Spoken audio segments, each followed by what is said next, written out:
ये question ITI second year के छात्रों के लिए है, जो कि इलेक्ट्रीशियन थ्योरी से मैंने क्वेश्चन कवर किया है। हालांकि इसमें आपको ऑब्जेक्टिव टाइप के क्वेश्चन देखने को मिलेंगे, जिसमें डीसी मोटर, डीसी जनरेटर और ट्रांसफार्मर से रिलेटेड बहुत सारे क्वेश्चन देखने को मिलेंगे, जो कि परीक्षा के लिए इम्पोर्टेंट है। यदि आप आईटीआई सेकेंड ईयर के छात्र हैं तो इस वीडियो को आप कंप्लीट देखिएगा, और किसी भी क्वेश्चन में आपको किसी प्रकार का डाउट होता है तो कमेंट बॉक्स में पूछ लीजिएगा, और जानकारी आपको पसंद आती है तो वीडियो पर लाइक भी कीजिएगा। पहला क्वेश्चन आप सभी के सामने है, जिसमें पूछा जा रहा है कि कौन सा मोटर डीसी सप्लाई पे कार्य करता है। जैसे कि पहला ऑप्शन दिया गया है इंडक्शन मोटर। इंडक्शन मोटर साथियों एसी सप्लाई पे काम करता है, केवल केवल एसी सप्लाई पे, डीसी सप्लाई पे काम नहीं करता है। और क्वेश्चन में हमसे डीसी सप्लाई पूछा जा रहा है, इस कारण हम ए ऑप्शन बिल्कुल गलत मारेंगे। बी ऑप्शन दिया गया सिंक्रोनस मोटर। तो सिंक्रोनस मोटर साथियों में आपको बता दूं, ये जो होता है केवल काम केवल एसी पे ही करता है, डीसी पे काम नहीं करता है, तो ये भी आपका गलत हो जाएगा। और सी ऑप्शन देंगे श्रृंखला मतलब कि सीरीज मोटर। तो जो सीरीज मोटर होता है ये डीसी पे काम करता है, जो कि ये अधिक टार्क भी प्रदान करता है, ये भी ध्यान रखिएगा। तो ये आपका जो सही हो जाता है ऑप्शन सी करेक्ट आंसर हो जाता है। और यहाँ पे डी ऑप्शन देंगे यूनिवर्सल मोटर। तो यूनिवर्सल एक ऐसा मोटर है साथियों, ध्यान रखिएगा, ये एसी पर भी काम करता है और डीसी पे भी काम कर सकता है, लेकिन केवल यदि बात करें विशेष रूप से कि ये डीसी पे काम करता है तो ये बिल्कुल गलत हो जाता है। तो यहाँ पे हम मारेंगे इसको भी गलत, और जो सही ऑप्शन होगा वो केवल ऑप्शन सी होगा। सी ऑप्शन हमारा करेक्ट आंसर हो जाएगा। क्लियर हो गया? आगे देखिए, अगले सवाल में क्या पूछा जा रहा है, सवाल नंबर 2, जिसमें पूछा जा रहा है कि ट्रांसफार्मर का प्रमुख कार्य क्या है। ट्रांसफार्मर का काम क्या होता है। ट्रांसफार्मर में आपका दो ट्रांसफार्मर आता है, एक आपका स्टेप अप और एक आपका स्टेप डाउन आता है। तो ये दोनों का जो काम होता है ये ट्रांसफार्मर के ही अंतर्गत होता है। जैसे कि वोल्टेज को बढ़ाना हो, वोल्टेज को घटाना हो, तो उस समय हम यहाँ पे ट्रांसफार्मर का हम उपयोग करते हैं। अब यहाँ पे ए ऑप्शन दिया गया है कि वोल्टेज को बढ़ाना और घटाना, तो ये ऑप्शन आपका बिल्कुल सही हो जाएगा, क्योंकि ट्रांसफार्मर में जो होता है स्टेप अप भी होता है और स्टेप डाउन भी होता है। जो कि स्टेप अप जो होता है वो बढ़ाने का काम करता है, और जो स्टेप डाउन होता है ट्रांसफार्मर वो घटाने का काम किया जाता है इसके द्वारा। तो हम कह सकते हैं कि ट्रांसफार्मर का जो मुख्य काम होता है वो वोल्टेज को बढ़ाना और जब घटाना हो तो उस समय हम उपयोग कर सकते हैं। और यहाँ पे बी ऑप्शन देंगे कि डीसी को एसी में बदलना। तो ध्यान रखिएगा, जब भी यहाँ पे डीसी को एसी में यहाँ पे बात किया जाता है तो ये सभी जो काम किसका होता है, एसी डीसी कन्वर्जन के लिए, तो हम यहाँ पे रेक्टिफायर का उपयोग करते हैं। तो ट्रांसफार्मर से इसका कोई भी यहाँ पे लेना देना नहीं है, तो इसको भी हम यहाँ पे गलत मारेंगे। और यहाँ पे सी ऑप्शन देंगे कि विद्युत ऊर्जा को यांत्रिक ऊर्जा में बदलना। तो विद्युत से यांत्रिक ऊर्जा में जो रूपांतरण करता है वो आपका मोटर होता है, न कि ट्रांसफार्मर होता है। तो इसको भी हम यहाँ पे गलत मारेंगे। और डी ऑप्शन देंगे कि बैटरी को चार्ज करना। तो ट्रांसफार्मर यहाँ पे बैटरी को चार्ज नहीं करता है, बैटरी चार्जिंग के लिए हम रेक्टिफायर का उपयोग करते हैं, चार्जर सर्किट का उपयोग करते हैं, ना कि यहाँ पे हम ट्रांसफार्मर का करते हैं। तो इस कारण ये भी हमारा गलत हो जाता है। सही ऑप्शन होगा वो ऑप्शन नंबर ए, वोल्टेज को बढ़ाना या घटाना। ए ऑप्शन साथियों हमारा करेक्ट आंसर हो जाएगा। क्लियर हो गया? आगे देखते हैं सवाल नंबर 3 को। सवाल नंबर 3 में क्या पूछा जा रहा है, इसमें पूछा जा रहा है कि थ्री फेज सप्लाई में कितने तार होते हैं। तो थ्री फेज सप्लाई में तारों की संख्या टोटल 4 हो जाती है, जो कि यहाँ पर आपका ए ऑप्शन दिए गए 2। तो 2 जो होता है वो केवल सिंगल फेज सप्लाई के लिए होता है, न कि थ्री फेज सप्लाई के लिए। तो यहाँ पे इसको हम गलत मारेंगे। 3 यहाँ पे दिया गया है, तो 3 तार जो होता है केवल डेल्टा कनेक्शन में किए जाते हैं, ध्यान रखिएगा। लेकिन ये थ्री फेज सप्लाई में इसका कोई भी काम नहीं होता है, 3 तार का। तो इसको हम यहाँ पे गलत मानेंगे। और 4 जो यहाँ पे तार दिया गया ये हमारा बिल्कुल सही हो जाता है, सी ऑप्शन। सी ऑप्शन इसलिए हमने यहाँ पे सही मारा क्योंकि थ्री फेज सप्लाई में 3 जो तार होते हैं वो फेज पे हो जाते हैं। जी हाँ, 3 तार आपको फेज का देखने को मिलेगा, और एक इसमें तार जुड़ जाता है और वो तार होता है न्यूट्रल का। तो टोटल अब यहाँ पे काउंट करेंगे तो 4 तार आपके हो जाते हैं। और वही चीज यहाँ पे क्वेश्चन में पूछा जा रहा है कि थ्री फेज सप्लाई में कितने तार होते हैं। तो टोटल इसमें तारों की संख्या 4 होती है, और ऑप्शन में भी यहाँ पर आपको 4 देखने को मिल रहा है। क्लियर हो गया? यहाँ पे आपका सही हो जाता है सी ऑप्शन करेक्ट आंसर। और डी ऑप्शन देखिए 5, तो देखिए 5 जो तार वाली जो सप्लाई होती है वो अलग परिस्थिति होती है, जो कि ग्राउंडिंग जब किया जाता है तो उस समय यहाँ पे 5 तार का उपयोग किया जाता है, तो वो आपकी अलग चीज़ हो जाती है। ग्राउंडिंग में की जाती है जो कि अलग-अलग तारें होती है जिनका उपयोग किया जाता है। फिलहाल यहाँ पर हम क्वेश्चन के अनुसार यदि चलें तो इसमें जो आपका सही हो जाता है ऑप्शन यहाँ पे सी, 4 तार तो टोटल होती है, 3 फेज की और 1 न्यूट्रल की। क्लियर हो गया? सी ऑप्शन आपका करेक्ट आंसर। आगे बढ़ते हैं अगले सवाल को देखिए, सवाल नंबर 4 को, जिसमें पूछा जा रहा है कि विद्युत शक्ति का मात्रक अर्थात यूनिट क्या है। अब ये भी क्वेश्चन आपका इजी है, लेकिन आप इसको ध्यान से देखिएगा। देखिए, इसमें जो यहाँ पे शक्ति का मात्रक पूछा गया है, जो कि शक्ति का जो मात्रक होता है साथियों वाट होता है, सबको मालूम होना चाहिए। और यहाँ पे वाट आपका बी ऑप्शन दिया गया है। बाकी यहाँ पे बोल्ट का ए ऑप्शन में बोल्ट दिया गया है, तो जो बोल्ट होता है ये विद्युत विभव होता है, तो ये आपका विद्युत विभव का मात्रक होता है बोल्ट। और वाट जो होता है वो शक्ति का, जो कि अभी मैंने आपको बताया। और यहाँ पे सी ऑप्शन दिया गया एम्पियर, तो एम्पियर जो होता है वो विद्युत धारा का मात्रक होता है। और ओम जो दिया गया है तो ओम प्रतिरोध का मात्रक होता है। तो यहाँ पे जो आपका सही हो जाता है वो ऑप्शन बी सही हो जाता है, वाट का। वाट यहाँ पर बी ऑप्शन की विद्युत शक्ति का जो मात्रक होता है वो वाट होता है। बी ऑप्शन हमारा करेक्ट आंसर हो जाएगा। क्लियर हो गया साथियों?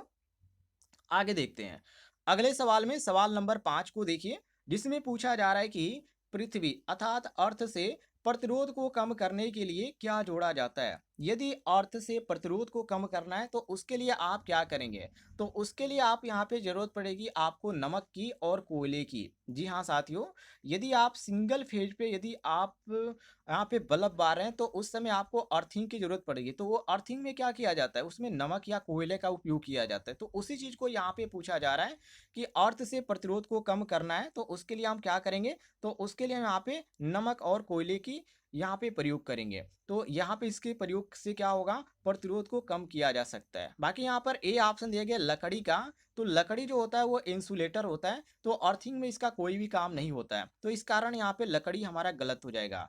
और सी ऑप्शन देखिए प्लास्टिक, तो प्लास्टिक का तो बिल्कुल उपयोग नहीं कर सकते हैं, जो कि प्लास्टिक भी क्या होता है एक तरह से इंसुलेटर होता है, तो अर्थिंग में इसका उपयोग नहीं किया जा सकता है। और डी ऑप्शन देखिए रबड़, तो रबड़ भी क्या होता है एक इंसुलेशन होता है, तो एक तरह से ये इंसुलेशन का काम करता है। तो इससे क्या होगा, यदि आप इसको इसमें अर्थिंग में उपयोग करते हैं तो इसमें करंट के प्रवाह में क्या करेगा, ये बाधा उत्पन्न करेगा। बाधा उत्पन्न करने का मतलब ये होगा कि ये रोकेगा, तो हम यहाँ पे इसको भी गलत मारेंगे। और जो सही ऑप्शन होगा वो ऑप्शन नंबर बी हो जाएगा, नमक और कोयला। बी ऑप्शन आपका करेक्ट आंसर होगा। क्लियर हो गया साथियों?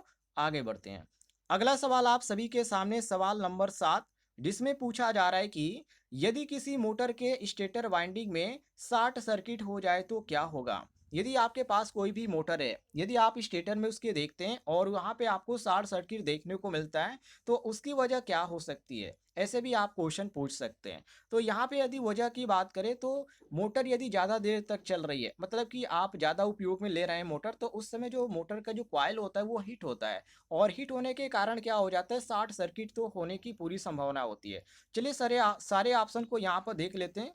और सारे ऑप्शन को देखने का मतलब यहाँ पे हर एक ऑप्शन के बारे में आपको जानकारी दे देते हैं। जैसे कि ए ऑप्शन देखे कि मोटर अधिक स्पीड में चलेगी, तो देखिए शॉर्ट सर्किट से स्पीड बढ़ने से कोई भी यहाँ पे लेना देना नहीं होता है। मतलब कि शॉर्ट सर्किट होता है, स्पीड यदि बढ़ती है घटती है तो इससे कोई भी यहाँ पे मोटर पे प्रभाव नहीं पड़ता है। तो ये बिल्कुल यहाँ पे कहना है गलत है कि मोटर जो होगा वो शॉर्ट सर्किट होगा, ये बिल्कुल ऐसा नहीं होगा। तो ये आपका बिल्कुल गलत हो जाता है। बी ऑप्शन देखिए कि मोटर ज़्यादा गर्म हो जाएगी, देखिए ये आपका बिल्कुल सही हो जाएगा, क्योंकि शॉर्ट सर्किट के कारण जो होता है उसमें धारा अधिक प्रवाहित होने लगती है। जब भी शॉर्ट सर्किट होगा तो वहाँ पे धारा अधिक प्रवाहित होगी, और धारा यदि अधिक प्रवाहित होगी तो मोटर गर्म होगा, और मोटर यदि गर्म होता है तो यहाँ पे जलने की संभावना बढ़ जाती है। तो सबसे बड़ा यहाँ पे कारण यही होता है कि यदि मोटर गर्म होती है तो शॉर्ट सर्किट यहाँ पर होना पूरा यहाँ पर है, चांस बनता है। तो इस कारण क्या होता है, मोटर क्या हो जाता है साथियों, ज़्यादा गर्म हो जाता है। तो शॉर्ट सर्किट में यहाँ पर ये चीज़ें ज़्यादा देखने को मिलती है। तो इस कारण यहाँ पर हम बी ऑप्शन बिल्कुल करेक्ट आंसर मारेंगे। और सी ऑप्शन देंगे कि मोटर धीमी गति से चलेगी। तो देखिए धीमी गति से चलने का कारण क्या होती है, अन्य समस्या हो सकती है, जैसे कि वोल्टेज यहाँ पे सही नहीं मिल रहा है। ठीक है, तो वोल्टेज यदि सही नहीं मिल रहा है तो उस समय आपकी मोटर धीम चलेगी। आप कह सकते हैं कि उस समय क्या है, यहाँ पे लो वोल्टेज है, तो यहाँ पे लो वोल्टेज पे कभी कभी ये भी देखने को मिलता है कि मोटर जो होता है वो चलता ही नहीं है, और कभी-कभी ये भी देखने को मिलता है कि मोटर चलता है लेकिन काफ़ी धीम चलता है। लेकिन जब आप लोड देते हैं तो वो ऑटोमेटिक क्या हो जाता है, वो रुक जाता है। तो ऐसा कंडीशन देखने को मिलता है। तो ये भी आपका गलत हो जाता है।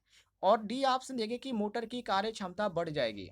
देखिए, मोटर की कार्य क्षमता क यहाँ पे शॉर्ट सर्किट से कोई भी लेना नहीं देना है नहीं है, क्योंकि कार्य क्षमता जो होती है वो शॉर्ट सर्किट से नहीं बढ़ती है, बल्कि मोटर को ये नुकसान ही पहुँचाती है, इससे यहाँ पे कार्य क्षमता नहीं बढ़ती है। तो हम यहाँ पे कहेंगे कि यहाँ पे डी ऑप्शन भी क्या है? बिल्कुल गलत है। और जो सही ऑप्शन होगा वो केवल साथियों यहाँ पे बी ऑप्शन होगा, मोटर ज़्यादा गर्म हो जाएगी। बी ऑप्शन आपका करेक्ट आंसर हो जाएगा।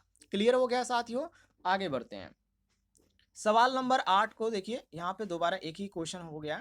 अब यहाँ पे सवाल नंबर 8 को देखिए। सवाल नंबर 8 में पूछा जा रहा है कि इंडक्शन मोटर में गति को कैसे नियंत्रित किया जाता है। ये भी क्वेश्चन आपका काफ़ी इम्पोर्टेंट है।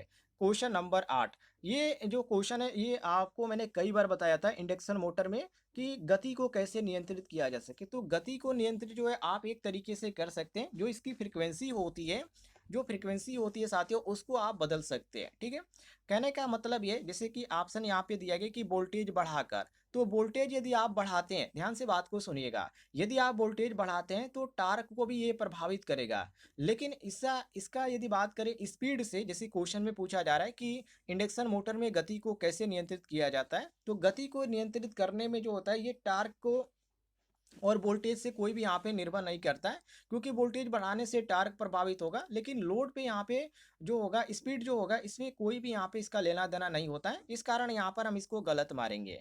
और भी ऑप्शन देंगे फ्रीक्वेंसी बदलकर, तो ये आपका बिल्कुल सही हो जाएगा, क्योंकि फ्रीक्वेंसी बढ़ाने से या फ्रीक्वेंसी को घटाने से जो मोटर की स्पीड होती है उसको हम बदल सकते हैं, क्योंकि इसमें जो होता है वेरिएबल फ्रीक्वेंसी ड्राइव होता है, और जब भी इसका इस पे प्रभाव पड़ता है तो वो जो होता है फ्रीक्वेंसी के अनुसार ही होता है। तो जब भी आप फ्रीक्वेंसी को बढ़ाते हैं या घटाते हैं तो वो मोटर की स्पीड पे पूरा यहाँ पे आपको देखने को मिलेगा कम ज़्यादा यहाँ पर। तो हम यहाँ पे कह सकते हैं कि ऑप्शन बी हमारा बिल्कुल सही हो जाता है। सी ऑप्शन देखिए कि प्रतिरोध बदलकर। अब देखिए, प्रतिरोध बदलने से क्या होता है, प्रतिरोध बदलते हैं साथियों, तो इंडक्शन मोटर में जब आप प्रतिरोध बदलेंगे तो उस समय स्टार्टिंग करंट जो होगा वो प्रभावित करेगा। तो ये भी कोई भी यहाँ पर इसके स्पीड से संबंध नहीं है, तो इसको यहाँ पर गलत मारेंगे। और डी ऑप्शन देखिए वाइंडिंग बदलकर। तो देखिए, यदि हम बात करें इंडक्शन मोटर में वाइंडिंग को बदलने की, तो यदि आप वाइंडिंग को बदलते हैं तो मोटर की ये जो आपकी विशेषताएं होती है वो आपकी बदल सकती है, लेकिन यहाँ पे लोड पे कोई भी इसका प्रभाव नहीं पड़ता है, और न ही यहाँ पे स्पीड पे देखने को मिलता है।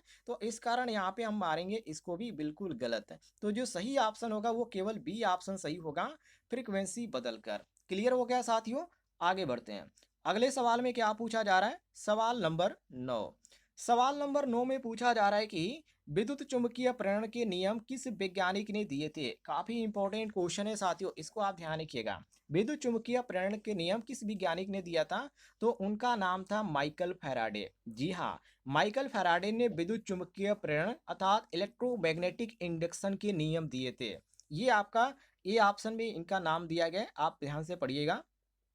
ये ऑप्शन आपको देखने को मिल जाता है। ये ऑप्शन सही आंसर।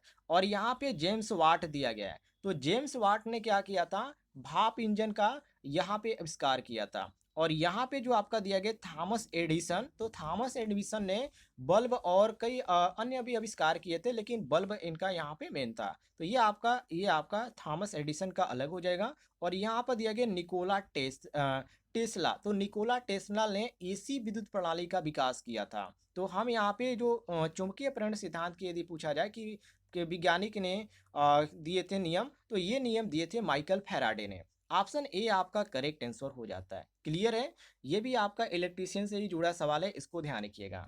आगे देखते हैं अगले सवाल को। सवाल नंबर 10।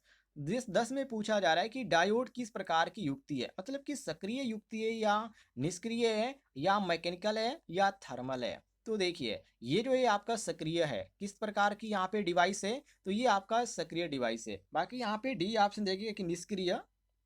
तो जो निष्क्रिय की बात किया गया, तो ये निष्क्रिय जो युक्ति होती है ये आपकी अलग होती है, जैसे कि रजिस्टर हो गया कैपेसिटर हो गया, इंडक्टर हो गया, ये जो आपका आता है निष्क्रिय के अंतर्गत आता है। बाकी डायोड की बात करें तो ये जो क्या है, एक तरह से क्या है, एक सक्रिय युक्ति है, क्योंकि इसमें जो होता है करंट प्रवाहित होता है और ये क्या करता है, करंट के प्रवाह को नियंत्रित भी करता है। तो हम यहाँ पे कह सकते हैं कि ये आपका बिल्कुल गलत हो जाता है, निष्क्रिय कहना ये बिल्कुल गलत है। और यहाँ पे मैकेनिकल दिया गया है, तो मैकेनिकल के अंतर्गत मोटरें आती हैं, स्विच आता है और भी बहुत सारी डिवाइस आती हैं, लेकिन डायोड बिल्कुल भी नहीं आता है। तो इस कारण यहाँ पे हम सी को गलत मारेंगे।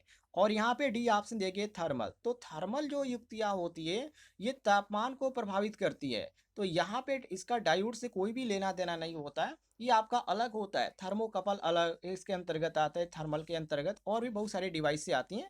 लेकिन फिलहाल यहाँ पर हम क्वेश्चन के अनुसार चलें कि डायोड किस प्रकार की युक्ति है, तो ये आपकी एक सक्रिय युक्ति है, ध्यान रखिएगा। क्वेश्चन काफ़ी इंपॉर्टेंट है, इजी क्वेश्चन है लेकिन काफ़ी इंपॉर्टेंट है। आगे बढ़ते हैं, अगले सवाल को देखते हैं। सवाल नंबर 11, जिसमें पूछा जा रहा है कि किस प्रकार का मोटर सबसे अधिक टार्क प्रदान करता है। सबसे अधिक टार्क प्रदान में आपका एक ही मोटर आता है जिसको हम बोलते हैं डीसी सीरीज मोटर। जी हाँ, जैसे यहाँ पे दिया भी गया है बी ऑप्शन में डीसी सीरीज मोटर। अब देखिए जो डीसी सीरीज मोटर होता है ये बहुत ही अधिक टार्क उत्पन्न करता है। किस समय, स्टार्टिंग के समय ये आपको सबसे ज़्यादा टार्क उत्पन्न इसका देखने को मिलेगा। इसीलिए जो इसका उपयोग किया जाता है ज़्यादातर रेल इंजन में ये किया जाता है, और जो भारी मशीनें होती हैं और क्रेन हो गया उसमें भी किया जाता है। और जहाँ मतलब कि जहाँ पे शुरुआती टार्क की अधिक ज़रूरत है वहाँ पर हम यहाँ पे डीसी सीरीज मोटर का ही उपयोग करते हैं, किसी अदर मोटर का उपयोग नहीं करते हैं, ये कन्फर्म है। और यहाँ पे आपका ए ऑप्शन देखिए सिंक्रोनस मोटर। तो सिंक्रोनस जो मोटर होता है ये जो करता है काफ़ी हाई गति पे काम करता है। तो इसलिए यहाँ पे सिंक्रोनस स्पीड में आप पढ़ेंगे तो यहाँ पे इसके बारे में आपको ज़्यादातर देखने को मिलेगा। लेकिन इसका टार्क जो होता है काफ़ी कम होता है, लेकिन क्वेश्चन में हमसे अधिक टार्क के बारे में पूछा गया है, इसी कारण हम सिंक्रोनस मोटर को यहाँ पे गलत मारेंगे, तो ये हमारा गलत हो जाता है। सी ऑप्शन देखिए इंडक्शन मोटर। तो इंडक्शन मोटर का टार्क जो होता है मध्यम होता है, मतलब कि ज़्यादा ना तेज अधिक ही होगा ना ज़्यादा कम ही होगा। एक तरह से कहा जाता है इंडक्शन मोटर का जो टार्क होता है वो मध्यम होता है। और यहाँ पे डी ऑप्शन देखिए सैडेड पोल मोटर। तो सैडेड पोल मोटर जो होता है इसका टार्क जो होता है वो अदर मोटरों से कम होता है, मतलब कि बहुत ही कम होता है। और इसका उपयोग भी जो किया जाता है वो जैसे कि खेलने वाले जो खिलौने होते हैं, जो छोटी छोटी खिलौने होते हैं उसमें इसका प्रयोग किया जाता है। तो इसका टार्क बहुत ही कम होता है, सबसे कम इसका टार्क माना जाता है अदर मोटरों से। तो यहाँ पर जो हम क्वेश्चन के अनुसार यदि चलें कि किस मोटर का सबसे अधिक टार्क प्रदान करता है कौन सा मोटर, तो वो आपका जो आता है केवल डीसी सीरीज मोटर आता है, जो कि यहाँ पे बी ऑप्शन में दिया गया है। बी साथियों हमारा करेक्ट आंसर हो जाएगा। क्लियर हो गया होगा, आगे देखते हैं। अगला सवाल आप सभी के सामने सवाल नंबर 12, जिसमें पूछा जा रहा है कि किस युक्ति का उपयोग एसी को डीसी में बदलने के लिए किया जाता है। तो एसी को डीसी में यदि बदलने की बात किया जाए तो वो केवल आपका रेक्टिफायर ही आता है, अदर कोई डिवाइस नहीं आती। इसके बारे में मैंने आपको शायद पिछले क्वेश्चन में बताया था, जो कि ये आपका जो आता है केवल केवल ये आपका आता है रेक्टिफायर, जो कि एसी को डीसी में बदलता है। बाकी यहाँ पे एम्पलीफायर दिया गया, ऑसिलोस्कोप दिया गया है। तो एम्पलीफायर जो होता है ये सिग्नल में काम आता है, जो कि मैंने आपको बताया था। और ऑसिलोस्कोप जो यहाँ पे दिया गया है ये आपका तरंग से जुड़ा होता है, मतलब कि ये भी सिग्नल के एक तरह से कह सकते हैं कि सिग्नल से ही आपका कनेक्ट होता है। तो जो रेक्टिफायर होता है ये एसी को डीसी में बदलता है। क्लियर है, बी ऑप्शन आपका सही हो जाएगा। आगे बढ़ते हैं, अगले सवाल को देखिए, सवाल नंबर 13। सवाल नंबर 13 में साथियों पूछा जा रहा है कि विद्युत चुंबकीय तरंगे मध्यम में कैसे माप यात्रा करती है, मतलब कि कैसे यात्रा करती है, ठोस माध्यम में यात्रा करती है या द्रव में या निर्वात में या केवल गैस में। विद्युत चुंबकीय तरंगे वेरी वेरी इंपॉर्टेंट क्वेश्चन है। देखिए ये जो यात्रा करती है वैक्यूम मतलब कि निर्वात में करती है, जैसे यहाँ पे सी ऑप्शन भी दिया गया है। और यहाँ पे बात करें ठोस माध्यम में, तो ठोस माध्यम में तरंगे यात्रा कर सकती है, हाँ कहा जा सकता है कि कर सकती है। लेकिन विद्युत चुम्बकीय जो होती है ये तरंगे ये आपका बिल्कुल भी नहीं कर सकती है, तो यहाँ पे हम इसको गलत मारेंगे। और यहाँ पे जो दिया गया द्रव में, तो द्रव में ध्वनि तरंगे जो है यात्रा कर सकती है, लेकिन विद्युत तरंगे जो होती है ये बिल्कुल भी नहीं कर सकती। इसी कारण यहाँ पर हम बी को गलत मारेंगे। और यहाँ पे डी ऑप्शन केवल गैस में, तो गैस में जो ये यात्रा कर सकती है, लेकिन इसका जो माध्यम है वो आपका अलग निर्भर करता है, तो इस कारण यहाँ पर भी इसको हम गलत मारेंगे। और जो सही ऑप्शन होगा वो केवल ऑप्शन सी होगा, ध्यान रखिएगा, सी ऑप्शन हमारा करेक्ट आंसर होगा, अदर ऑप्शन गलत है। आगे बढ़ते हैं, अगले सवाल को देखिए, सवाल नंबर 14। सवाल नंबर 14 में पूछा जा रहा है कि यदि किसी 100 वोल्ट 100 वाट के बल्ब है, माने कोई भी आपके पास 100 वाट का बल्ब है और उसको यदि 230 वोल्ट की सप्लाई पर जोड़ा जाता है तो बल्ब में कितना करंट प्रवाहित होगा। वेरी वेरी इंपॉर्टेंट क्वेश्चन है साथियों। देखिए अब इसमें सूत्र की आपको जरूरत पड़ेगी। अब यहाँ पे सूत्र क्या होगा, पहले आप देख लीजिए इसमें दिया क्या गया है। तो इसमें यहाँ पे दिया गया है साथियों जो कि वाट, मतलब कि यहाँ पे किस चीज का मान दे दिया गया है, तो ये हमारा दे दिया गया है 100 वाट। किसका मान यहाँ पर पी का मान यहाँ पर दे दिया गया है, पावर का मान मतलब कि 100 वाट है। और यहाँ पे 230 वोल्ट दिया गया तो ये भी का मान दे दिया गया है। और हमारा सूत्र क्या होता है, P बराबर भी आई होता है, P बराबर भी आई होता है। और यदि आप आई को बाहर निकालते तो आई बराबर आपका क्या हो जाएगा, P अपान भी हो जाएगा। तो P का मान कितना दे दिया गया है, तो P का मान यहाँ पर दिया गया 100 वाट और भी का मान 230 वोल्ट दिया गया है। तो आप इसको कीजिए दशमलव में आएगा तो ये आपका शून्य आपका 4 3 आ जाएगा। ठीक है, इसको करके देख लीजिएगा। तो ये आपका 0.4 आपका कितना आ जाएगा, 4 3 आ जाएगा। लेकिन यहाँ पे आप देखेंगे कोई भी 0.43 आपका ऑप्शन में नहीं दिया गया है। ठीक है, यहाँ पर आप ध्यान से देखिए कोई भी यहाँ पे नहीं दिया गया, तो जो यहाँ पे नज़दीक होगा उसको हम यहाँ पे मानेंगे। तो यहाँ पे आपका देखिए यहाँ पर दिया गया है 0.23 एम्पियर, ये आपका बिल्कुल सही हो जाता है। आप जब यहाँ पे P बराबर भी आई के अंतर्गत निकालेंगे तो आपका सही आंसर हो जाएगा। ठीक है, तो ये आपका ऑप्शन ए करेक्ट आंसर हो जाएगा। आगे देखते हैं साथियों अगले सवाल को, सवाल नंबर 15 को, जिसमें पूछा जा रहा है कि बिजली के झटके से बचने के लिए घर में कौन सा सुरक्षा यंत्र लगाया जाता है बिजली के झटके से बचने के लिए। तो इसमें हम उपयोग करते हैं फ्यूज का भी, जो कि फ्यूज जो होता है वो एक तरह से मेन जो यहाँ पे सप्लाई का होता है उससे कनेक्ट होता है। और एमसीबी जो होता है ये भी टिप करने में काम आता है यदि कोई भी करंट आपका शॉर्ट सर्किट होता है या आप संपर्क में आते हैं बिजली के, तो इस समय एक्टिव हो जाता है। और एक आपका होता है एएलसीबी जो कि इसमें यहाँ पर दिया गया जिसको यहाँ पे अर्थ लीकेज सर्किट ब्रेकर बोलते हैं, ये भी काम करता है। तो यहाँ पे हम कह सकते हैं कि सभी जो यहाँ पे दिए गए हैं डिवाइस ये बिल्कुल सही है। फ्यूज जो होता है वो अधिक करंट को बचाता है, यहाँ पर देख सकते हैं मतलब कि अधिक इसमें करंट प्रवाहित हो रहा है तो उससे आपका बचाता है।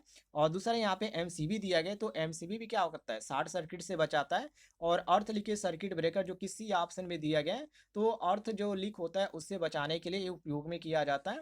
और यहाँ पे डी ऑप्शन देंगे जो कि सभी ऑप्शन है, तो हम यहाँ पे डी ऑप्शन बिल्कुल करेक्ट आंसर मारेंगे। क्लियर हो गया साथियों, आगे बढ़ते हैं।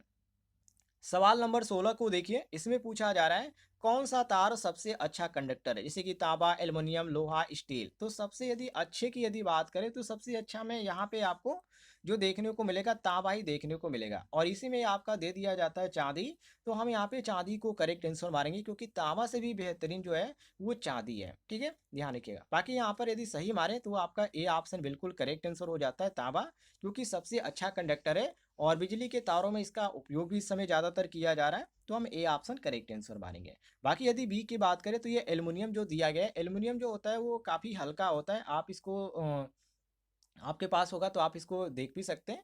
और ये जो होता है कंडक्टर होता है लेकिन तांबे से कम ही यहाँ पर होता है, तो हम यहाँ पे मारेंगे यहाँ पे इसको गलत। और लोहा की बात करें तो लोहा जो होता है सबसे खराब कंडक्टर में माना जाता है। जी हाँ, लोहा जो होता है वो खराब कंडक्टर के अंतर्गत आता है, तो ये तो ऐसे ही इसको गलत मारेंगे। और स्टील यहाँ पर दिया गया तो स्टील भी जो होता है वो आपका जो होता है खराब कंडक्टर के अंतर्गत होता है, लेकिन इसका प्रयोग किया जाता है। हालांकि इसका अलग ही उपयोग होता है, लेकिन यदि बात करें सबसे अच्छे की तो सबसे अच्छे में आपका तांबा आता है, इसलिए यहाँ पर हम स्टील को गलत मारेंगे। ये साथियों इसमें आपका सही हो जाएगा। क्लियर हो गया, आगे बढ़ते हैं। अगले सवाल में क्या पूछा जा रहा है, सवाल नंबर 17। सवाल नंबर 17 में पूछा जा रहा है कौन सा उपकरण रोटर और स्टेटर के सिद्धांत पे कार्य करता है। तो रोटर और स्टेटर की यदि बात करें तो इसमें आपका मोटर ही काम करेगा, क्योंकि स्टेटर और जो आपको रोटर देखने को मिलते हैं ये आपको ट्रांसफार सॉरी मोटर में देखने को मिलते हैं। तो हम यहाँ पे कह सकते हैं कि मोटर का जो मुख्य कार्य होता है स्टेटर और रोटर के बीच क्या करना, चुंबकीय क्षेत्र बनाकर इससे गति उत्पन्न कराना, ये आपका काम होता है। किसका, मोटर का मुख्य कार्य होता है। तो हम यहाँ पे कह सकते हैं कि जो ऑप्शन में जो बी ऑप्शन दिए गए मोटर, ये हमारा बी ऑप्शन सही हो जाता है। बाकी यहाँ पे बैटरी जो दिया गया है तो बैटरी जो होता है इसमें कोई भी घूमने वाला भाग नहीं होता है, तो इस तरह हम इसको यहाँ पे गलत मार देंगे। और ट्रांसफार्मर जो होता है ट्रांसफार्मर का अलग काम होता है, जैसे कि ट्रांसफार्मर स्थिर होता है, इसमें कोई भी घूमने वाला भाग नहीं होता है। और ये भी हम इसको गलत मारेंगे। और रेक्टिफायर जो दिया गया, तो रेक्टिफायर जो होता है वो करंट को बदलने के लिए उपयोग में लाया जाता है, तो इसमें भी कोई भी घूमने वाला भाग नहीं होता है, तो इसको भी हम यहाँ पे गलत मारेंगे। तो हमारा जो सही होगा केवल बी ऑप्शन सही होगा। क्लियर है? आगे देखते हैं। अगले सवाल में क्या पूछा जा रहा है, सवाल नंबर 18, जिसमें साथियों पूछा जा रहा है कि यदि वोल्टेज स्थिर रहे और प्रतिरोध बढ़ जाए तो करंट पे क्या प्रभाव पड़ेगा। तो देखिए साथियों, ये भी क्वेश्चन आपका इंपॉर्टेंट है। मान लीजिए यहाँ पे ओम का नियम क्या कहता है, ओम का नियम V बराबर आई आर। ठीक है, तो V बराबर आई आर मतलब क्या, आई को आप यदि बाहर निकालते हैं तो V अपान आर हो जाता है। कहने का मतलब ये है साथियों कि स्थिर वोल्टेज जो होता है वो प्रतिरोध जो आर होता है यदि बढ़े तो करंट क्या हो जाएगा, घट जाएगा। कहने का मतलब ये है, तो करंट क्या हो जाएगा, कम हो जाएगा।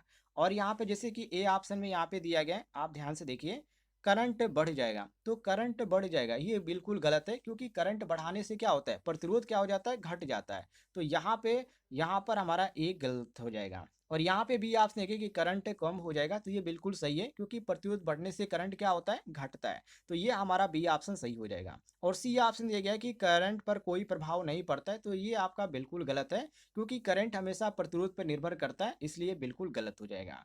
और डी ऑप्शन देखिए कि करंट पहले बढ़ेगा फिर घटेगा, तो ये कैसा नियम है।